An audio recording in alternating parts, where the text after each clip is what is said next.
नमस्कार दर्शकों, जेके प्राइम में आपका स्वागत है। मैं हूं विनोद कुमार। दर्शकों, आज लावेपुरा जो श्रीनगर से थोड़ा बाहरी इलाके में है और श्रीनगर बारामूला हाईवे पड़ता है, उसमें आतंकवादियों ने घात लगाकर सीआरपीएफ की रोड ओपनिंग पार्टी पर हमला किया, जिसमें एक जवान शहीद हो गया और 3 गंभीर रूप से घायल हैं। हालांकि इस हमले के बाद आतंकी फरार हो गए हैं और उनकी तलाश को लेकर के पूरे एरिया को कॉर्डन कर दिया गया है और सर्च ऑपरेशन चलाया जा रहा है कि आखिर ये आतंकी कौन है, किस तंजीम से और कैसे इनको न्यूट्रलाइज किया जाए।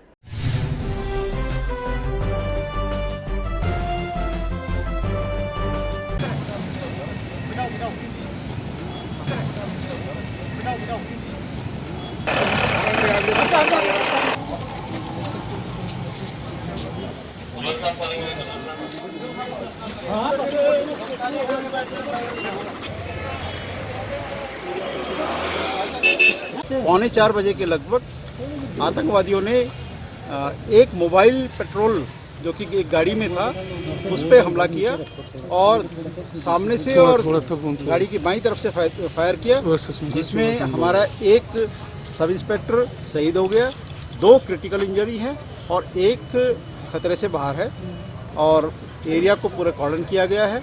सभी नाकाज को यहाँ से बाहर निकलने वाले जितने भी रास्ते सभी फोर्सेस को अलर्ट कर दिया गया है, नाके लगा दिया गया है। ये बिल्कुल हिट एंड रन अटैक है और इतनी इनकी हिम्मत नहीं है कि आमने सामने हमसे लड़ सके, लेकिन ये चुपके से इन्होंने मारा है और कहीं गली से मार के और फिर बाहर निकले। सर, एक आखिरी सवाल, आपको लगता है जिस तरह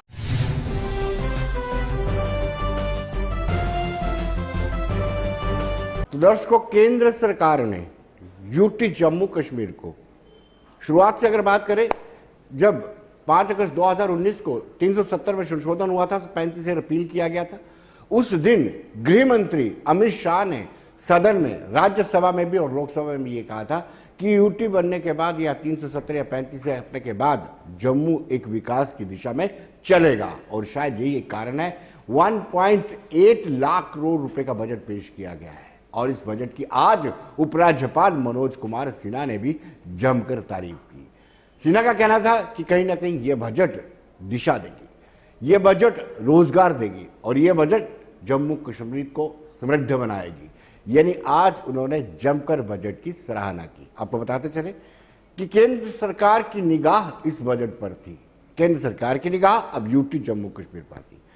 केंद्र सरकार में अगर मैं प्रधानमंत्री की बात करें तो प्रधानमंत्री नरेंद्र मोदी के विजन में, जहन में जो विजन है, उसमें भी केंद्र सरकार चाहती है कि किसी न किसी तरीके से जम्मू कश्मीर को और विकसित करे। और उपराज्यपाल मनोज कुमार सिन्हा ने कहा कि उनकी एक सकारात्मक सोच है जो इतना बड़ा बजट उन्होंने जम्मू कश्मीर यूटी को दिया है।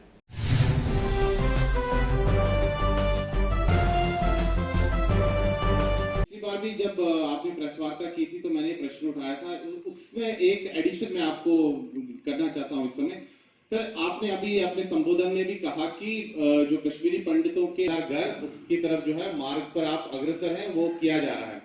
लेकिन उपराज्यपाल जी, जो राहत जो शख्स है या हर इलाका है उसको डेवलप करने की जो एश्योरेंस होगी कि पैसा प्रॉपरली लग सके। दूसरा, टूरिज्म से रिलेटेड अभी अनएक्सप्लोर्ड भी है, वहां दिक्कत ये आती है, जो टूरिस्ट कहते हैं हम चले तो जाते हैं। आपके मन में जो शंका होगी वो चीफ सेक्रेटरी साहब भी हैं, हमारे मेहता जी भी हैं, तो ये लोग आपको विस्तार से बताएंगे। और अंत में विदा लेते हुए, अगर खुदा न करे सच ये ख्वाब हो जाए, अगर खुदा न करे सच ये ख्वाब हो जाए। मुझे लगता है कि अभी आप चिंता मत करिए, पूरी तरह से हम लोग सतर्क हैं और अब तो सबको क्या करना है ये मालूम हो गया है। पिछले 12-13 महीने के अनुभव ने हम सबको सिखा दिया है। कोशिश करके उन अनुभव राज व्यवस्था खुद में मजबूत हो और वहाँ के स्थानीय निवासियों का सबसे अहम रोल हो विकास में। कौन से काम होने हैं, बैक टू विलेज में भी हम लोगों ने बार बार यही कहा था कि जो विजिटिंग ऑफिसर जा रहे हैं वो काम नहीं तय करेंगे, काम तय करेंगे वहाँ के लोग, जो उनकी आवश्यकता है उस हिसाब से काम हो। और 1 मिनट, और उन संस्थाओं को अपना काम करने देना चाहिए, उसमें किसी को दखल देने की जरूरत नहीं है और वो संस्थाएं, मुझे विश्वास है कि अपना काम भी करेंगी और अंजाम तक पहुंचाएंगी भी। दूसरा बात, वारंट ऑफ प्रेसिडेंस का जहां तक सवाल है, पिछली बार भी जब आपने प्रेस वार्ता की थी तो मैंने प्रश्न उठाया था, उसमें एक एडिशन मैं आपको करना चाहता हूं इस समय। सर, आपने अभी अपने संबोधन में भी कहा कि जो कश्मीरी पंडितों की, मुझे लगता है कि ये सिर्फ संख्या नहीं है, बल्कि इसके पीछे देश के सम्मानीय प्रधानमंत्री जी का जम्मू कश्मीर के विकास के प्रति अटूट विश्वास है, जिसके कारण ये बढ़ोतरी हो सकी है। और अगर एक वाक्य में मैं कहूं तो this is a budget to rebuild economy, create jobs and secure Jammu Kashmir for future. ये अर्थव्यवस्था के पुनर्निर्माण, रोजगार सृजन तथा जम्मू कश्मीर के लोगों के भविष्य को सुरक्षित करने वाला बजट है, ऐसा मैं मानता हूं। मोटे तौर पर जो फोकस एरिया है, चाहे वो रूरल डेवलपमेंट हो, एजुकेशन हो, विमेन एम्पावरमेंट हो, एग्रीकल्चर हॉर्टिकल्चर हो, पंचायती राज संस्थाएं हो, टूरिज्म हो, इंडस्ट्री हो या स्पोर्ट्स हो, सब में अगर अनुपातिक दृष्टि से आप देखेंगे तो पहले की तुलना में पिछले साल बहुत ज्यादा बढ़ोतरी हुई और पिछले साल से भी ज्यादा बढ़ोतरी इस साल की गई। और मुझे लगता है कि ये इस बजट के कारण जम्मू कश्मीर भी आत्मनिर्भर बनेगा और आत्मनिर्भर भारत बनाने का जो प्रयास है देश के सम्मानीय प्रधानमंत्री का, उसके साथ कदम से कदम मिला करके चल सकेगा। को अगर हम देखें तो 2008 करोड़ रुपए 21-22 में इस बजट में दिया गया है, जो पिछले साल की तुलना में 695 करोड़ ज्यादा है। तो एग्रीकल्चर और हॉर्टिकल्चर ये बैकबोन यहाँ की होगी और इसके लिए इस पर विशेष फोकस किया गया है। रूरल डेवलपमेंट को अगर आप देखें तो इस साल का जो एलोकेशन है 4,817 करोड़ है, जो गत वर्ष की तुलना में 342 करोड़ रुपए ज्यादा है। किसी अखबार में मैंने पढ़ा कि टूरिज्म पर ध्यान नहीं दिया है सरकार ने। मैं बहुत जोर दे करके इस बात को कहना चाहता हूं कि उसके लिए 786 करोड़ रुपए 786 करोड़ का प्रोविजन किया है टूरिज्म एंड कल्चर के लिए 21-22 में।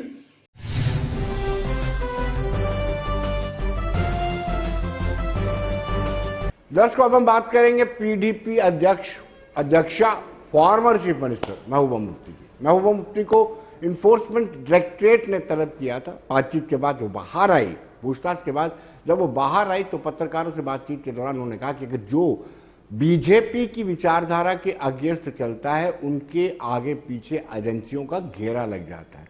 उन्होंने कहा कि मैंने कोई अनियमितताएं नहीं की है, कोई मिस एप्रोप्रिएशन नहीं की है, बावजूद उसको इसलिए तंग किया जा रहा है क्योंकि वो उन्होंने भाजपा के खिलाफ आवाज उठाई है। उन्होंने जो डिक्टेटरशिप भारतीय जनता पार्टी कर रही है उसके खिलाफ आवाज उठाई है, जिसके चलते उनके पीछे एजेंसियों को लगाया गया है।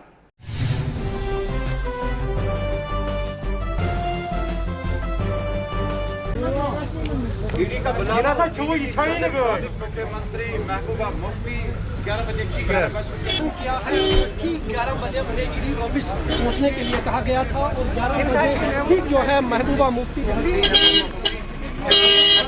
बाद जो है बातचीत का सिलसिला जो है शुरू हो जाएगा पूछताछ का। इससे पहले उन्हें दिल्ली तलब किया कि आज इसका पहला मरहला शुरू होगा और ईडी पूछताछ में किन मुद्दों को लेकर अब पूछताछ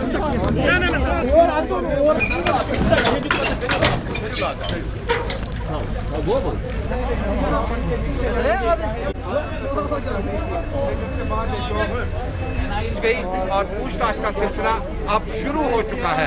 डॉक्टर फारूक अब्दुल्ला का जब पूछताछ का पीरियड शुरू हुआ था तो पहला फेज जो था उसमें डॉक्टर फारूक अब्दुल्ला काफी घंटे गुजारने के बाद, जब अब ये देखने वाली बात होगी महबूबा मुफ्ती के अंदर दाखिली दरवाजे से अंदर जाने के बाद 11:02 है कि एनीबडी जो थोड़ा बहुत decent has been criminalised in this country.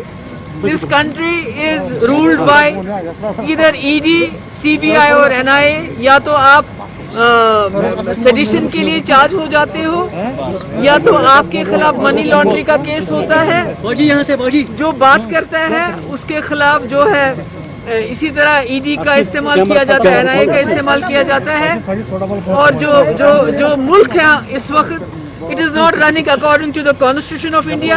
It is running according to a particular party's agenda. उसमें आप बात नहीं कर सकते हो, मुंह नहीं खोल सकते हो। जो कोई बात करता है उसको हाउंड किया जाता है और ये बातें चलती रहेंगी। मैंने पहले भी कहा, decent has been criminalised in this country. जो भी आपको अपोज करता है या आपके खिलाफ कोई बात करता है तो उसको आप ईडीआई या एनआईए से जरिए या तो सेडिशन के चार्जेस लगाते हैं या मनी लॉन्ड्रिंग के चार्जेस लगाते हैं।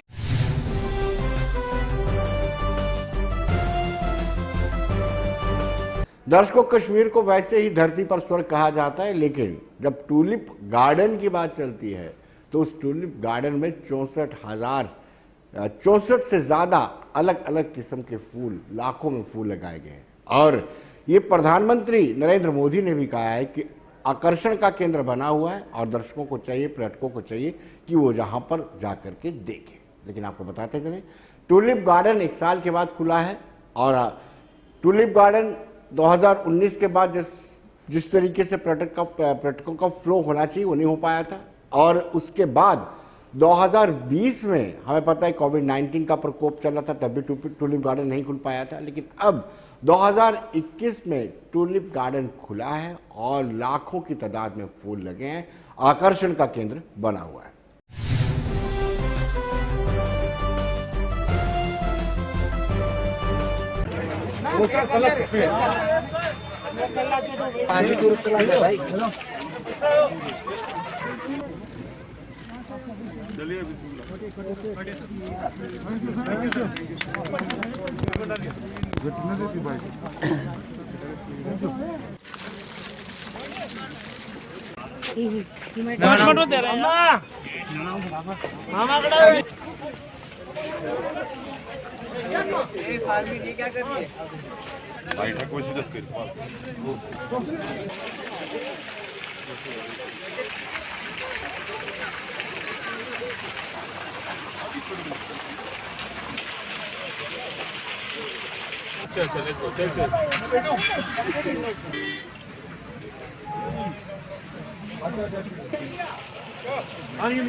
ऑटो लगे वहाँ से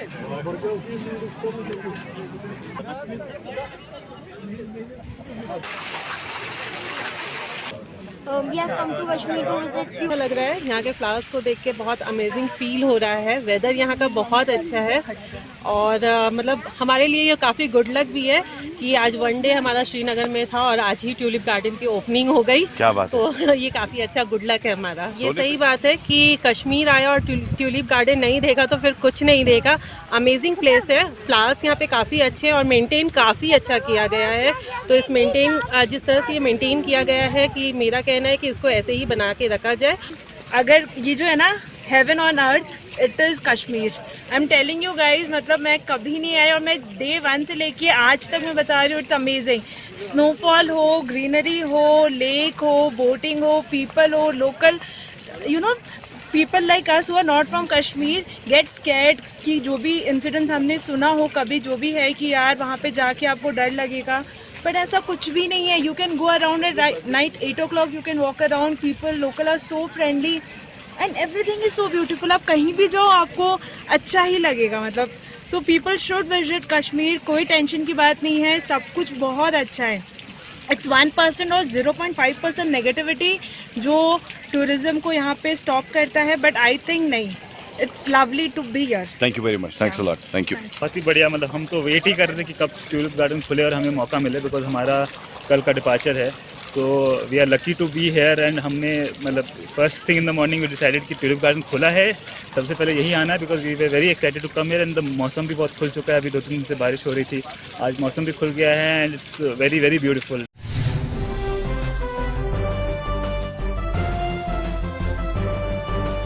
दर्शकों, अब हम बात करेंगे कोविड-19 की। तो कोविड-19 के मामले लगातार बढ़ते जा रहे हैं। जिस तरीके से ये मामले बढ़ रहे हैं, सरकार भी सतर्क होती जा रही है। सरकार ने रैंडम सैंपलिंग बढ़ा दी गई है, बाहर से आने वाले सभी यात्रियों का टेस्टिंग हो रही है और टेस्टिंग होने के बाद जब तक उनका रिजल्ट नहीं आता उनको कहा गया कि आप सेल्फ आइसोलेशन में रहें। अगर जिला पुंछ की बात करें तो जिला पुंछ में मुनादी करवाई गई है और कहा गया कि मास्क पहने जाएं, मास्क नहीं पहनने वालों के खिलाफ एक्शन होगा, फाइन भी किया जाएगा। पहले हम आपको पुंछ लिए चलते हैं।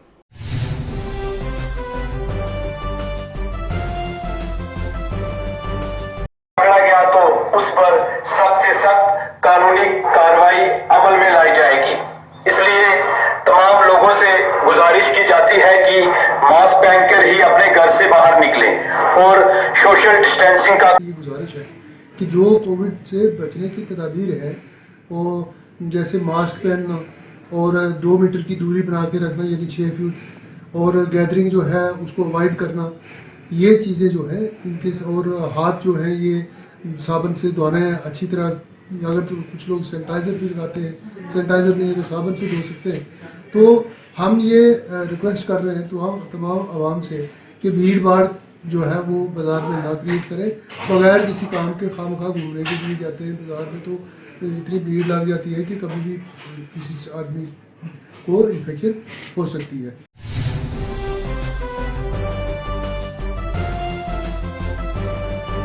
दर्शकों, रेलवे स्टेशन की हालात आपको बताते हैं कि रेलवे स्टेशन में भी लंबी लंबी कतारें लगी हुई हैं।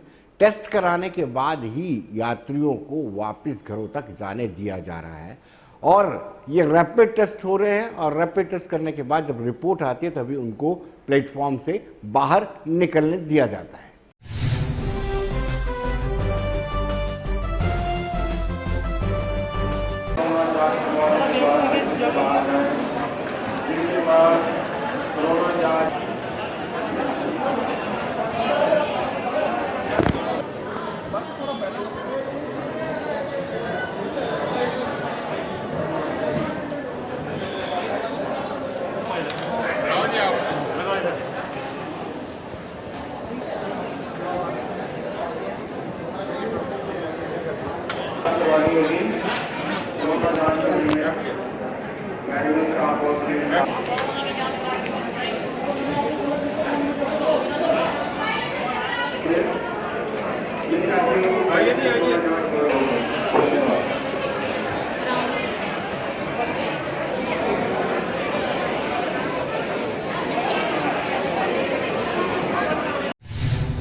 दर्शकों, भद्रवाह में तिरंगा रैली निकाली गई। अखिल भारतीय विद्यार्थी परिषद की तरफ से यह कार्यक्रम का आयोजन किया गया था। अखिल भारतीय विद्यार्थी परिषद के लोगों का कहना था ये शहीदी दिवस के रूप में मनाया जा रहा है। लोगों को बताया जा रहा है कि जो आज़ादी हमें मिली है वो आसानी से नहीं मिली है। लोगों ने अपनी शहादत दी है, शहीदों ने अपनी शहादत देकर के आज़ादी पाई है और ये संकेत देना चाहते हैं, ये एक मैसेज संदेश देना चाहते हैं कि इस आज़ादी को कायम रखना है, मजबूत बनाना है देश को।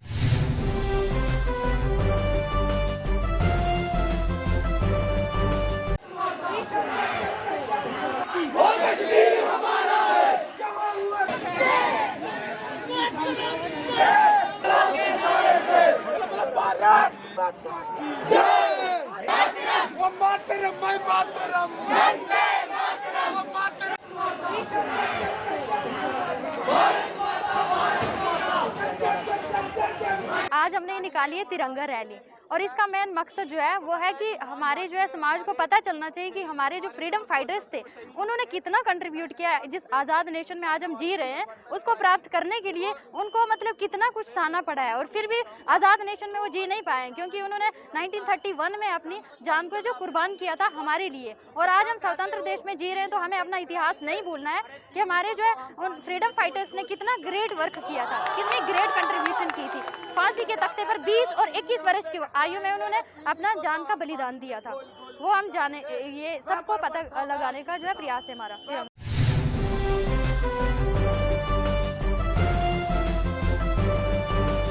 दर्शकों, अब हम अमरनाथ यात्रा की बात करेंगे। अमरनाथ यात्रा को लेकर के अमरनाथ श्राइन बोर्ड सक्रिय है।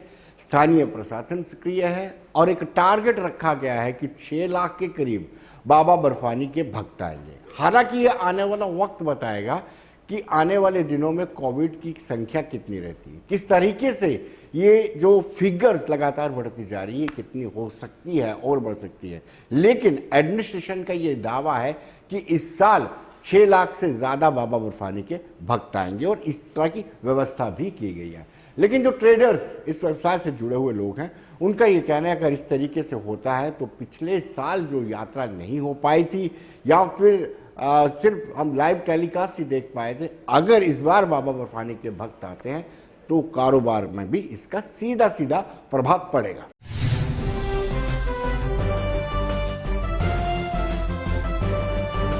जी की यात्रा है उसकी बुकिंग शुरू हो गई है और काफ़ी अच्छा रिस्पांस है और गवर्नमेंट की तरफ से ये एक न्यूज़ आई है कि इस बार जो यात्रा है वो पिछले जितने भी रिसेंट जो साल जो यात्रा कम रही है उसका रिकॉर्ड को क्रॉस करेगी और 6 लाख के ऊपर यात्रा जो है होगी। तो एक तरह से तो ये एक बड़ा वेलकम न्यूज़ है जम्मू के ट्रेडर्स के लिए, कश्मीर के ट्रेडर्स के लिए और जो भी लोग जो हैं वो जो इससे जुड़े हुए हैं जो हमारी ये अमरनाथ जी की यात्रा के साथ, चाहे वो ड्राई फ्रूट के साथ जो ट्रेड के साथ जो कनेक्टेड हैं, जो यहाँ के होटलियर्स हैं, जो यहाँ के हैंडलूम से जो कनेक्टेड हैं, जहाँ जो शिकारा वाले हैं कश्मीर के जो घोड़े वाले हैं, पिट्ठू वाले हैं, जो भी लोग इसके साथ कनेक्टेड हैं तो उनके लिए ये बड़ी अच्छी है खुशखबरी है। गवर्नमेंट का ये अनुमान है कि यात्रा 6 लाख से ऊपर आएगी, ये बड़ी खुशी की बात है।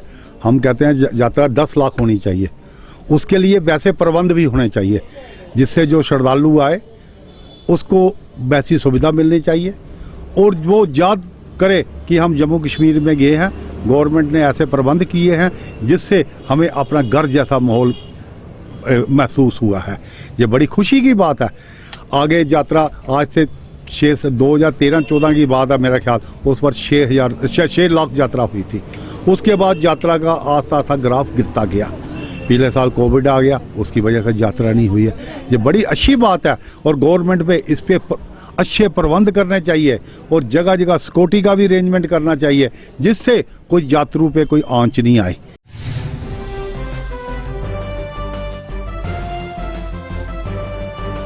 तो दोस्तों आपको बताते चलें कि जो व्यापार से इससे जुड़े हुए लोग हैं उनका कहना है कि कोविड के चलते और उससे पहले जब अगस्त 2019 में ऐतिहासिक फैसला लिया गया था उसके चलते यहाँ पर कारोबार पर सीधा असर पड़ा था। टूरिज्म सेक्टर, टूरिस्ट पेनिट्रेट नहीं कर पा रहा था। जब टूरिस्ट बाजार में नहीं आता है तो उनकी कारोबार पर सीधा सीधा असर पड़ता है। तो इस बार उनका कहना है कि अगर लक्ष्य सरकार ने रखा है तो इसका जरूर लाभ मिलेगा।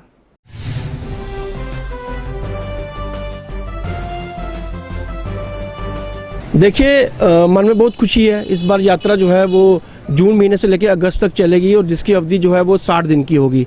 देखिए अगर पिछले 2-3 साल की बात करें तो उस पहले 370 का हटना यात्रा डिस्टर्ब हुई, उसके बाद कोरोना आ गया तो तब भी यात्रा डिस्टर्ब हुई। तो इस बार हम काफ़ी उत्साहित हैं कि यात्रा इस बार अच्छी आए, लोग बढ़ चढ़ के हिस्सा लें, लेकिन इसके साथ साथ हमें ध्यान रखना पड़ेगा कि यात्रा को मेंटेन किस तरह किया जाए। जैसे कि अभी कोरोना के हालात बने हुए हैं, कोरोना ने बाउंस बैक किया है, मुझे लगता है आने वाले दिनों में एक कड़ी चुनौती होगी हमारी एडमिनिस्ट्रेशन के लिए कि इसको किस तरह से हैंडल किया जाए, किस तरह से सोशल डिस्टेंसिंग मेंटेन की जाए, लोगों को सैनिटाइज कैसे किया जाए उनके हाथों को। तो ये सब चीज़ों को ध्यान में रखते हुए मुझे लगता है आने वाला टाइम थोड़ा सा कठिन रहेगा, लेकिन उम्मीद यही है कि आने वाला टाइम व्यापार के लिए और जम्मू के लोगों के लिए खासकर जो कि यात्रा पे ही डिपेंड करते हैं, अमरनाथ यात्रा पे डिपेंड करते हैं, उनके लिए अच्छा होगा। हाल ही में जो माननीय चेयरमैन अमरनाथ श्राइन बोर्ड के लेफ्टिनेंट गवर्नर सिन्हा साहब ने जो डिसीजन लिया है कि यात्रा जो 28 जून को चलने जा रही है और तकरीबन 22 अगस्त तक चलेगी, 56 दिन की यात्रा होगी।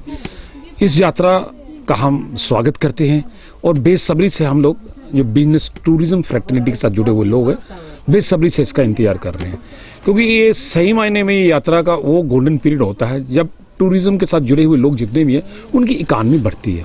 पर पिछले कुछ सालों से देखा जाए 2012 में करीब थी यात्रा को, तकरीबन 6 लाख के करीब यात्रा गई थी। उसके बाद यात्रा कभी बुरहान मानी और कभी कोई 2 लाख, 2.5 लाख, 3 लाख, 3.5 लाख। और पिछले 2 साल में ऐसा देखा गया, अभी ये यात्रा पूरी चरम सीमा के ऊपर थी। ऑल ऑफ सडन जब हमारी स्टेट को यूटी में कन्वर्ट किया को 370 का एब्रोगेशन हुआ था, तब यात्रा बिल्कुल बंद कर दी गई, स्थगित।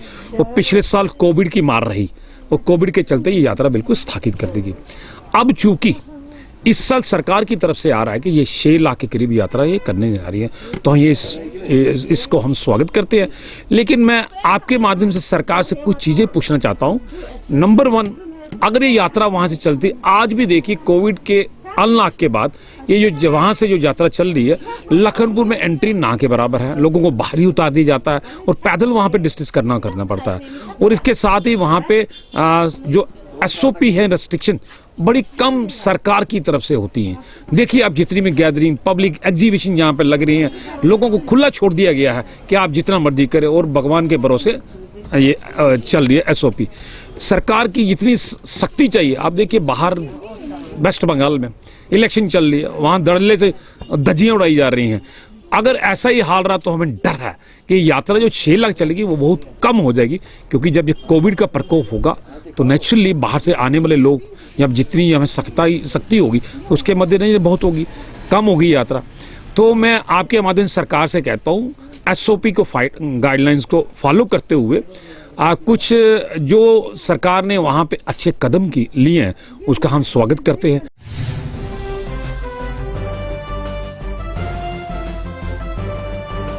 दर्शकों, टैक्सी ऑपरेटर्स हैं, उनको भी उत्साह है, लेकिन उनको लगता नहीं है कि 6 लाख तक की फिगर हो पाएगी।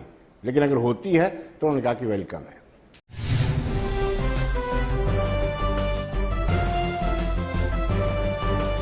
6 लाख के पार यात्रा हो ही नहीं सकती जिस तरीके से सरकार के बंदोबस्त है। मुझे समझ नहीं आती कि ऐसे जिम्मेदार पद पे रहते हुए ऐसे ब्यूरोक्रेट्स जो हैं वो ऐसे बयान देते हैं जिसमें जिस बयान को आप पूरा ना कर सकें। ये नामुमकिन सा एक सरकार की तरफ से बयान है। यात्रा पे पाबंदियां बहुत हैं, पूरे मुल्क में फिर कोरोना जो है वो एक्टिव हो रहा है दोबारा से, तो सरकार की तरफ से इतनी बंदिशें भी लगाई जा रही हैं, तो ये तो सरासर मैं कहूँगा कि ये नामुमकिन सा सरकार की तरफ से एक बयान है, जिम्मेदार बयान ये नहीं है। यात्रा होनी चाहिए। बाबा बर्फानी की यात्रा जो है, बड़ा भक्तों को बड़ा ये इस देर का इंतज़ार रहता है कि हम कब, चाहे कोरोना हो, जो मर्ज़ी हो, वो बाबा बर्फानी के दर्शन जो हैं वो करते हैं। उसमें जम्मू का टैक्सी वाला, जम्मू का होटल वाला, जम्मू का नहीं पूरी जम्मू कश्मीर का होटल वाला, ढाबे वाला, घोड़े वाला जो है वो अपनी रोज़ी रोटी जो है वो ये महीना 1.5 महीना कमाता है और तकरीबन 6 महीने बैठ के वो खाता है। इसका बड़ा बेसब्री से इंतज़ार होता है। तो हम चाहेंगे कि यात्रा हो। सरकार थोड़ा जो पाबंदियां हैं, जो कोरोना के तरफ से जो पाबंदियां हैं, मास्क, सैनिटाइज़र और डिस्टेंस, सोशल डिस्टेंस जो है उसका पालन हो।